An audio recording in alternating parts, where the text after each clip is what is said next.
dans le prochain épisode de Un si grand soleil.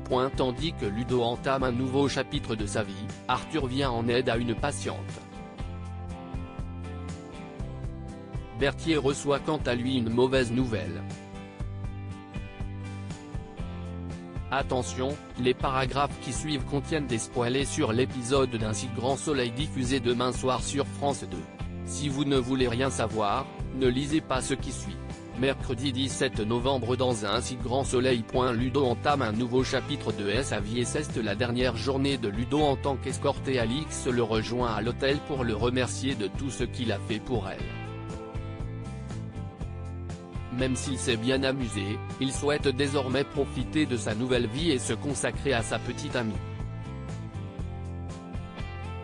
Par la suite, Ludo rejoint Ariane, sa dernière cliente. Lorsqu'il annonce qu'il arrête définitivement le métier, la quinquagénaire accuse le coup.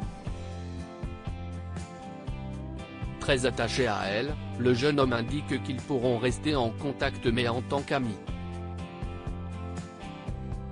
De son côté, Béatrice, la future associée d'Alix, reçoit une lettre anonyme dans laquelle sont listés tous les rendez-vous qu'elle a avec Ludo. Sans attendre, elle retrouve Alix et Claudine pour leur montrer le document. Craignant que son mari apprenne toute la vérité, Béatrice somme son amie de régler le problème au plus vite. Claudine et Alix se mettent alors en tête de démasquer l'auteur de ce courrier. Pendant ce temps, Hélène questionne Ariane sur son mystérieux amant. Même si elle reste discrète sur le sujet, celle-ci confie qu'elle ne pensait pas que cette histoire puisse devenir sérieuse. Dans la mesure où Ludo lui plaît beaucoup, Ariane veut mettre toutes les chances de son côté pour que cette histoire fonctionne. En fin de journée, Ludo et Lucille trinquent à la nouvelle vie du soigneur lorsque Bilal et Noémie débarquent. Ludo présente alors sa nouvelle compagne à sa meilleure amie. Au cours de la soirée, Noémie reçoit un appel de sa mère qui n'est autre qu'Ariane. Arthur vient en aide à une patiente sourde et un peu déprimée. Sa première journée en tant que brancardier à l'hôpital ne s'étant pas bien passée, il a perdu toute motivation. Pour lui remonter le moral, Alain lui fait remarquer que ce métier est aussi essentiel que celui de chirurgien. Plus tard, Arthur surprend une conversation d'une patiente qui ne veut pas être un poids pour sa fille. Comprenant qu'elle se sent seule, il passe du temps avec elle pour lui apporter un peu de compagnie.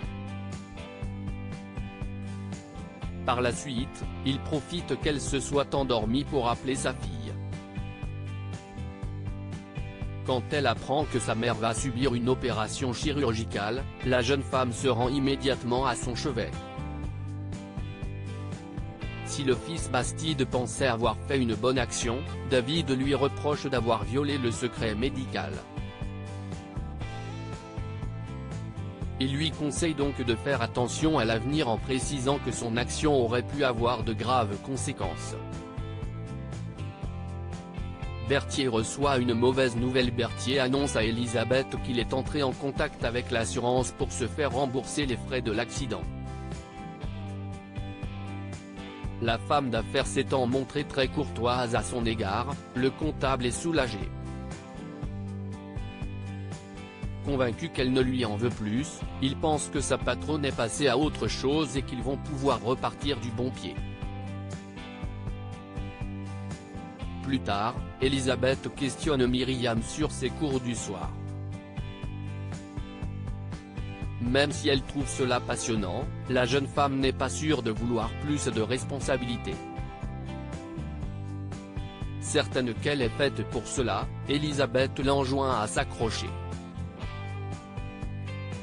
Le soir venu, Berthier rentre chez lui et présente ses excuses à sa femme pour avoir eu du mal à gérer la pression ces derniers jours.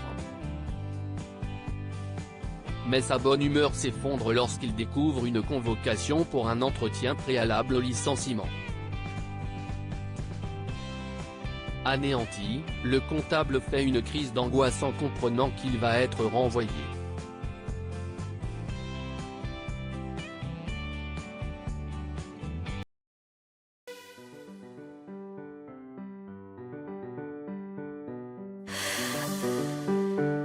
나